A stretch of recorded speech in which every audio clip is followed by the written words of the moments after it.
Hi guys, நம்ம சேனல்ல makeup and beauty videos வரும்.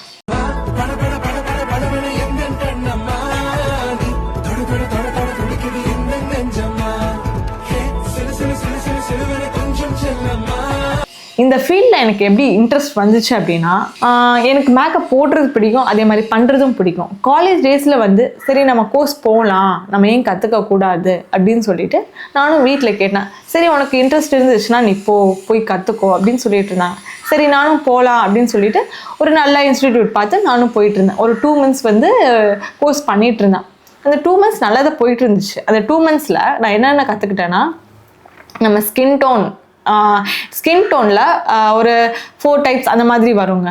அதுக்கடுத்து வந்து மேக்கப் எப்படி பண்ணலாம், அதே மாதிரி ஹேர் ஸ்டைல்ஸு, அடுத்து வந்து இந்த ஃபேஷியல் எப்படி பண்ணுறது, அந்த மாதிரி நம்ம தியரட்டிக்கலாக சொல்லிக் கொடுப்பாங்க, ப்ராக்டிக்கலும் சொல்லிக் கொடுப்பாங்க. சரி நம்ம கற்றுக்கலாம் அப்படின்னு சொல்லிட்டு நானும் போயிட்டு இருந்தேன். ஒரு 2 months நல்லா தான் போயிட்டு இருந்துச்சு. அதுக்கடுத்து என்ன அப்படின்னா, நான் வேறு காலேஜும் முடிச்சிட்டேன்.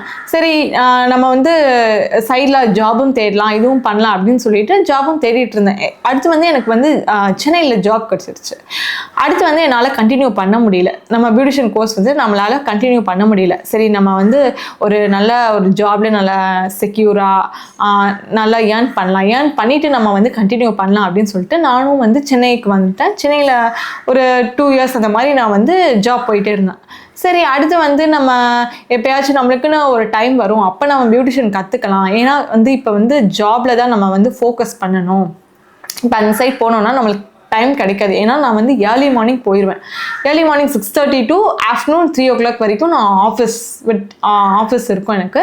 3:30க்கு அப்புறம் தான் நான் வருவேன். ஸோ அடுத்து வந்து என்னால் வந்து கண்டினியூ பண்ண முடியல. ஏன் அப்படின்னா நான் ரொம்ப டயர்ட் ஆயிடுவேன். அடுத்து வந்து நம்ம போகணும் அப்படின்னா அது ஒரு இதாக இருக்காதுன்னு சொல்லிட்டு நானும் கண்டினியூ பண்ண முடியல. அடுத்து சரின்னு சொல்லிட்டு ஒரு 1 year போச்சு, 2 year போச்சு, 3 year போச்சு, அப்படியே போயிட்டு இருந்துச்சு. அடுத்து எனக்கு மேரேஜும் ஆயிடுச்சு. சரி நம்ம மேரேஜ் ஆகிட்டு நம்ம அடுத்து பார்க்கலாம் அப்படின்னு சொல்லிட்டு இப்படியே டேஸ் போயிட்டே தான் இருந்துச்சுங்க. மேரேஜ் ஆயிடுச்சு. அடுத்து எனக்கு ஒரு கிட் வந்துருச்சு. எனக்கு ஒரு பேபி வந்துருச்சு. சரி நம்ம இப்போ மேரேஜ் ஆகிட்டு ஒரு பேபி வந்துருச்சுன்னா என்ன பண்ண முடியும்? நம்ம வீடை தான் பார்த்துக்கணும், பேபியை தான் பார்த்துக்கணும், எல்லாமே மேனேஜ் பண்ணிட்டு போகணும். அடுத்து வந்து என்னால் கண்டினியூ பண்ணவே முடியல. சரி நம்ம வந்து ஒரு டைமில் வந்து கண்டிப்பாக அது வந்து அச்சீவ் பண்ணி முடிக்கணும் அப்படின்னு சொல்லிட்டு நான் டிசைட் பண்ணேங்க. அந்த டைம் வந்து இப்போ வந்துருச்சு. சரி நம்ம இனிமேல் வேஸ்ட் பண்ணக்கூடாது இந்த டைமை, நம்மளும் போகலாம், கோர்ஸ் ஜாயின் பண்ணலாம், நம்மளும் ஏர்ன் பண்ணலாம் அப்படின்னு சொல்லிட்டு சரி அந்த ஏர்ன் பண்ணிவிட்டு நம்ம ஃபேமிலிக்கும் சப்போர்ட் கொடுக்கலாம் அப்படின்னு சொல்லிட்டு நானும் ஒரு டெசிஷன் வந்து நான் எடுத்திருக்கேன்.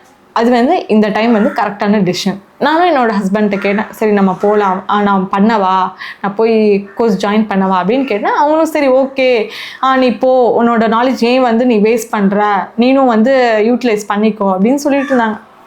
சரி ஓகே அவங்களும் சொல்கிறாங்க நம்மளும் போகலாம், நம்மளும் ஏர்ன் பண்ணலாம் அப்படின்னு சொல்லிட்டு சரி நானும் டெய்லி வந்து இன்ஸ்டாகிராமில், கூகுளில் எது ஓப்பன் பண்ணலாம், எந்த சோசியல் மீடியா ஓப்பன் பண்ணாலும் நான் இந்த மேக்கப் ரிலேட்டட் வீடியோஸ் தான் பார்த்துட்ருப்பேன். சரி எப்படி பண்ணுறாங்க அப்படின்னு சொல்லிட்டு நான் அதுவே பார்த்துட்டு இருந்தேன். இவங்க என்ன சொன்னாங்கன்னா, நீ ஏன் வீடியோஸாக பார்த்துட்ருக்க, அது வந்து நீ யூஸ் பண்ணிக்கணும், நீ ஏன் வேஸ்ட் பண்ணுற அப்படின்னு சொல்லிட்டு இருந்தாங்க.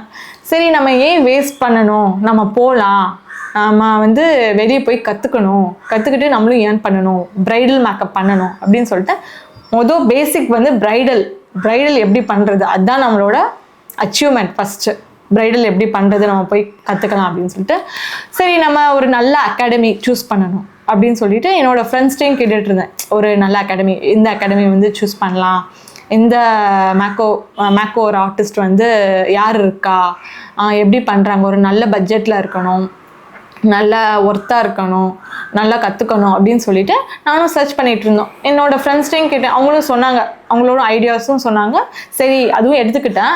நானும் ஒரு 4 அகாடமிஸ் வந்து சூஸ் பண்ணியிருக்கேன். அதுவும் நல்ல பட்ஜெட்டில் இருக்கணும், அதே மாதிரி நான் நியர்பை டிஸ்டன்ஸில் இருக்கணும். ஏன்னா வந்து நான் டக்குன்னு வரணும், ஏன்னா கிட் வந்து ஸ்கூலுக்கு போகிறான், அவனும் போயிட்டு வரணும், அடுத்து நம்மளும் அவனை படிக்க வைக்கணும், எல்லாமே நம்ம பார்த்துக்கணும். ஸோ அந்த டைமில் இவன் ஸ்கூலுக்கு போகிற டைமில் நம்ம இதெல்லாம் முடிக்கணும். ஸோ அதனால் நம்ம போயிட்டு வந்துடலாம். அதனால நீங்கள் என்ன பண்ணுறீங்க அப்படின்னா, நல்ல அகாடமி உங்களுக்கு தெரிஞ்சால் நீங்கள் சொல்லுங்கள், எனக்கும் அது யூஸ்ஃபுல்லாக இருக்கும். நல்ல அகாடமி தெரிஞ்சால் நீங்கள் கமெண்ட் பண்ணுங்கள், எந்த அகாடமி நம்ம போய் சேரலாம், ஜாயின் பண்ணலாம் அப்படின்னு சொல்லிட்டு இந்த வீடியோஸில் நீங்கள் இந்த கமெண்ட்டில் வந்து நீங்கள் தெரிவிங்க. அதான் ஃப்ரெண்ட்ஸ், பாய்.